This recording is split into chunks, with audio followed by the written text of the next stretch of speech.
Hey semuanya, kembali lagi di Suara Misteri. Perkenalkan, namaku Jimmy, umurku 25 tahun. Ketertarikanku di dunia mistis itu dimulai saat aku masih kecil, saat sudah bisa membaca dengan lancar. Sekitar umur 8 tahun, waktu itu masih kelas 2 atau 3 SD, aku kurang ingat. Di situ aku bisa membaca dengan lancar dan aku tertarik untuk membaca kisah-kisah misteri, kisah-kisah seram.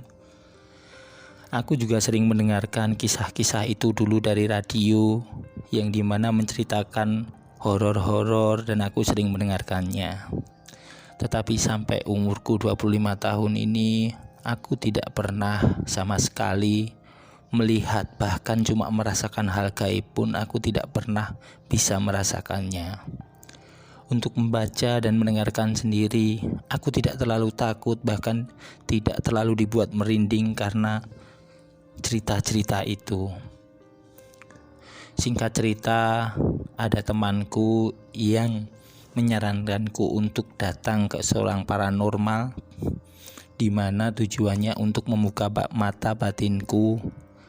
Karena saat itu aku benar-benar tertarik untuk melihat makhluk astral itu seperti apa. Dan singkat ceritanya, aku datang ke seorang paranormal yang disarankan temanku itu.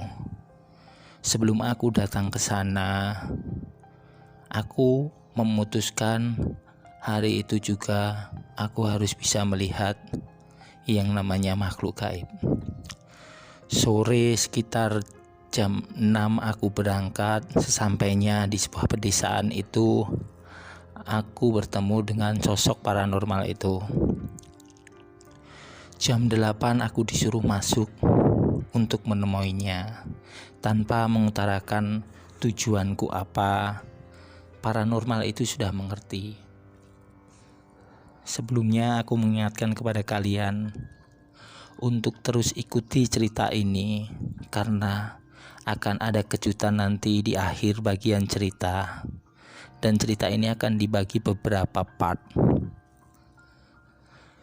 Setelah itu, aku berbincang sebentar dengan paranormal itu. Lalu dia menyuruhku masuk ke dalam sebuah ruangan dan aku disuruhnya untuk berbaring di seperti kayak tempat tidur, tapi dari bambu. Aku menyebutnya dipan. Lalu beberapa saat kemudian aku dimandikan dengan air kembang dan mataku ditutup dengan seperti daun, dan aku kira dari baunya itu seperti daun sirih. Lalu setelah beberapa saat aku terbangun dan aku kembali diajak ruangan untuk duduk. Di situ dia menjelaskan bahwa aku sekarang sudah bisa melihat dunia-dunia gaib. Sontak aku merasa senang sekali. Akan tetapi paranormal itu berkata, untuk keamanan kamu, aku hanya akan membiarkanmu 40 hari saja bisa melihat dunia-dunia gaib itu. Lalu sontak aku kegirangan, siap bah, terima kasih banget. Berapa ini aku harus bayar? Dia cuma tersenyum. Tidak usah dibayar, aku senang membantu kamu. Lalu dia juga menyarankan agar aku ditemani seseorang yang tidak takut dengan dunia gaib saat aku ingin melihat beberapa penampakan itu. Tapi aku pikir tidak ada temanku yang berani untuk melihat dunia-dunia seperti itu. Dan mbah itu tiba-tiba menyuruh entah itu keluarga atau sanak saudaranya dari dalam sebuah ruangan. Dia berkata untuk menemani untuk melihat penampakan-penampakan. Aku melihat laki-laki itu tinggi dengan badan yang kekar dan lumayan lusuh kumuh. Singkat cerita aku berkenalan dengannya. Namanya John. Nah, setelah itu kami memutuskan untuk pergi. Dia lebih tidak banyak bicara tetapi tetap tenang. Tetapi setiap pertanyaanku dijawabnya dengan tenang dan dengan suara yang begitu seperti berwibawa gitu suaranya. Lalu saat aku di mobil dengannya, aku berkata, "Mas, tinggal sama aku aja selama 40 hari ini."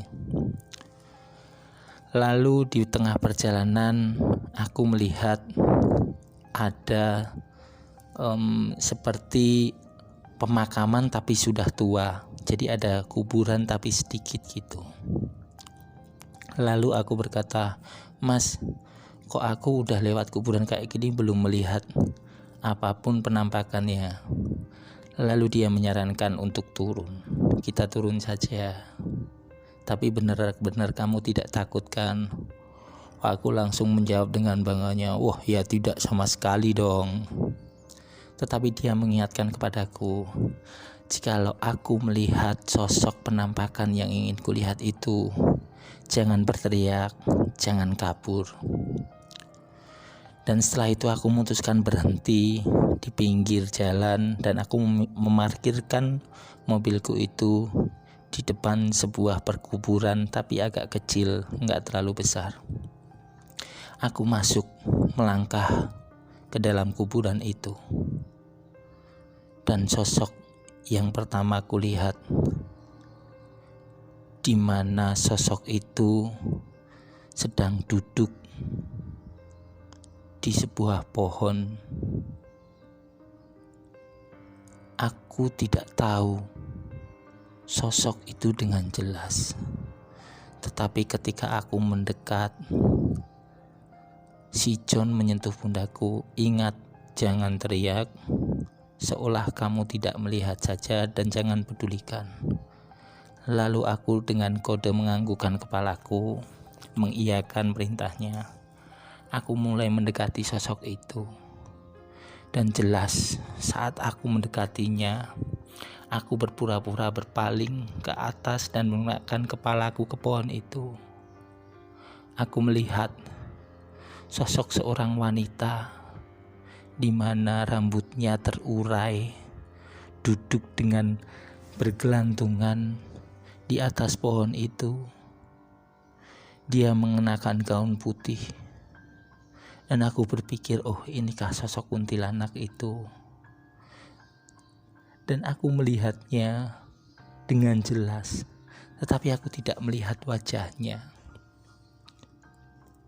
Setelah itu, tanpa aku berkata sedikit pun, temanku itu, si John yang dikirimkan paranormal tadi untuk menemaniku, dia berkata seolah bisa membaca apa yang kupikirkan. "Dia bukan kuntilanak, Mas." Lah, terus apa, Bang? Aku berkata seperti itu. Dia itu sosok wanita, cuma arwah penasaran saja, tapi bukan kuntilanak. Lalu aku berkata kepadanya, "Boleh aku berbicara, Bang? Ingat pesanku, abaikan saja." Lalu beberapa langkah lagi aku memajukan. Aku melihat beberapa anak yang sedang berlari-lari seperti bermain di area perkuburan itu. Aku tahu mereka adalah makhluk astral. Aku seperti tidak sabar untuk merasakan sensasi merinding yang ingin kurasakan selama bertahun-tahun ini. Tetapi aku tidak dapat merasakannya. Seolah para penghuni di situ tahu apa yang kupikirkan. Saat aku melangkah lebih dalam lagi, kira-kira sekitar 20 meter dari pintu masuk pemakaman itu, tiba-tiba suara keheningan datang. Aku menoleh ke belakang. Si John sudah tidak ada. Dia sudah tidak ada. Mungkin dia ingin aku merasakan sensasi horor itu sendirian. Aku mencarinya, menengok ke sampingku, menengok sekelilingku, tapi tidak ada siapapun. Yang ada cuma keheningan. Aku melihat jauh dari sana mobilku terparkir. Aku berpikir, mungkin dia di mobil. Setelah itu, aku mulai duduk. Dan saat aku duduk, seperti di sebuah batu untuk duduk seperti itu, tiba-tiba dari belakangku, sosok perempuan yang kulihat tadi muncul. Aku terkaget karena disapanya. Mas, aku langsung sontak turun dari dudukku itu. Aku agak terkaget. Aku tidak merinding sama sekali, hanya terkaget. Dan aku kesalahanku saat aku itu menjawab pertanyaannya. Saat dia berkata, "Mas," aku menjawab, "Oh, iya." Dan wanita itu menjawab dengan begitu dingin, "Apa kamu sudah takut, Mas?" Dia sambil membuka wajahnya, memperlihatkan wajahnya yang pucat itu, dan berkata kepadaku, "Ikut aku yuk, Mas." Seketika itu aku merasakan sensasi merinding yang luar biasa dari dalam darahku. Aku merasakan sensasi itu untuk pertama kalinya di hidupku. Aku langsung mencoba berlari dan menjauhi perempuan itu. Akan tetapi seolah aku dibingungkan dengan tidak menemukan pintu keluar dari pekuburan itu. Lalu ketika aku mencoba berlari lagi dan aku berpaling ke arah jalan yang sebelumnya, di depanku terdapat sosok pocong yang berdiri tepat di hadapanku dengan mukanya yang hancur dan dengan mata yang begitu tertutup hitam, entah itu apa. Kain kafannya yang lusuh seperti hanya terdiam di depanku. Aku sudah tidak berkata apa-apa lagi. Aku langsung duduk jatuh terdiam, tersungkur sambil menatapnya terus-menerus. Sensasi merindingku ketika itu benar-benar luar biasa. Dan banyak anak-anak kecil seketika itu juga mengelilingiku sambil bermain. Ye, mereka bertepuk tangan, dan yang kulihat anak-anak itu bermuka pucat sekali. Aku mulai menutup mataku, lalu aku tidak tahan lagi. Aku meneriakkan nama Mas John, Mas John, Mas John. Beberapa detik kemudian ada tangan yang menggapai pundakku.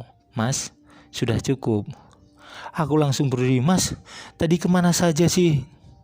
Lah katanya pengen lihat hantu. Kan sudah lihat kan? "Mas, tapi kenapa melanggar pantangannya tadi?" Aku cuma terdiam. Aku langsung menjawab, "Yuk kita pulang yuk, Mas, yuk." Lalu dia menunjukkan jalannya kepadaku. "Lurus saja, Mas." Aku mulai berjalan cepat. Lalu aku kembali ke mobil.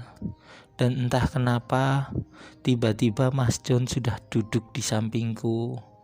"Yuk sekarang kita pulang dulu, Mas, ke rumah. Gimana, masih mau lanjut, Mas?" Dengan suara lirih dan berwibawa dia berkata, dan karena egoku yang besar, aku berkata kepadanya, "Iya tentu lanjut dong, Mas. Ini kan baru step awalnya." Setelah itu sesampainya di apartemen, aku memberikan kamar dia sendiri dan aku di kamar pribadiku. Dan cerita ini akan aku lanjutkan ketika pengalaman keduaku, dan aku akan mengungkapkan misteri apa yang sebenarnya terjadi. Sekian, jangan lupa komen, subscribe, share, dan like. Dukung channel ini.